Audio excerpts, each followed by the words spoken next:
নতুন দলকে মানুষের কাছে গ্রহণযোগ্য করতে পুরাতন রাজনৈতিক সংস্কৃতি থেকে বেরিয়ে আসা এবং ওই দলগুলোকে নিয়ে জনমনের নেতিবাচক ধারণার বিপরীতে বিকল্প রাজনীতির পথ সৃষ্টির চ্যালেঞ্জ থাকবে জাতীয় নাগরিক পার্টির সামনে।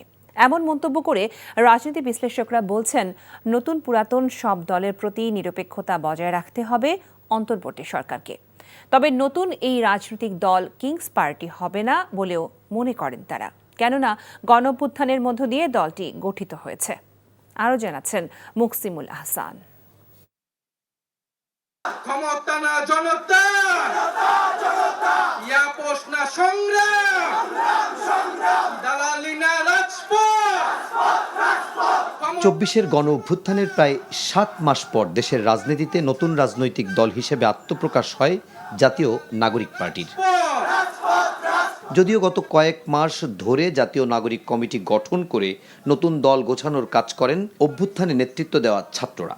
দলটির শীর্ষ পদে কারা থাকছেন এবং নতুন দলের কাঠামো এবং লক্ষ্য উদ্দেশ্য কী হবে তাও উঠে এসেছে বিভিন্ন গণমাধ্যমে। তবে নতুন এই রাজনৈতিক দলের আত্মপ্রকাশকে ইতিবাচকভাবে দেখছেন রাজনীতি বিশ্লেষকরা। এই দল আদর্শ হিসেবে যেটা বলছে সেটা হচ্ছে তারা পাকিস্তানপন্থীও নয়, ভারতপন্থীও নয়।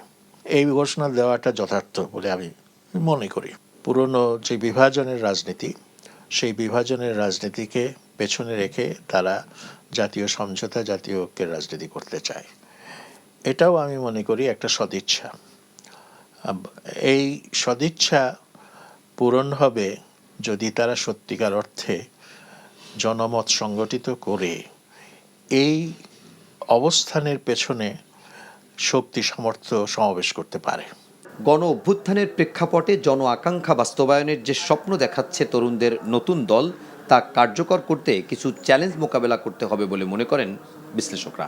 তারা বলেছে তারা নতুন বাংলাদেশ গড়তে চায়, তারা সেকেন্ড রিপাবলিক করতে চায়। তো এই বিষয়গুলো অন্যান্য রাজনৈতিক দলগুলো কিভাবে চ্যালেঞ্জ করবে সেটা কিন্তু একটা ইম্পর্টেন্ট। সব মিলিয়ে যারা নতুন দল গঠন করেছে তাদের জন্য যেমন চ্যালেঞ্জ, যে তাদের সমর্থন ভিত্তিটাকে এক্সপান্ড করা, সম্প্রসারিত করা। আবার যারা বিদ্যমান রাজনৈতিক দল ব্যবস্থায় যারা আছে, বড় দল ছোট দল যারা আছে, তারা কম্পিটিশন করছে, তাদের জন্য চ্যালেঞ্জ এই দলটাকে তারা কিভাবে মোকাবেলা করবে সামনে নির্বাচনে। সরকারের জন্য বড় চ্যালেঞ্জ হলো যে যেহেতু সরকারের সাথে এই দলের একটা সম্পর্ক ছিল, দলের নেতাদের কিছু কিছু নেতাদের এখন একটা নিরপেক্ষতার জায়গা থেকে সবসময় সবার একটা চোখ থাকবে। সেই সাথে তারা বলছেন, নতুন এই রাজনৈতিক দলের ভবিষ্যৎ নির্ভর করছে তাদের কথা এবং কাজের মধ্যে সঙ্গতির উপর। তবে নতুন এই দল ক্ষমতায় থেকে গড়ে ওঠা দল কিংস পার্টি হবে না বলেও মনে করেন তারা। গণ অভ্যুত্থানের মধ্য দিয়ে এই পার্টির সৃষ্টি, সেটা আপনি অন্য কিংস পার্টির সঙ্গে এইভাবে তুলনা করলে সঠিক হবে না। Muksimul Ahsan, NTV news, Dhaka.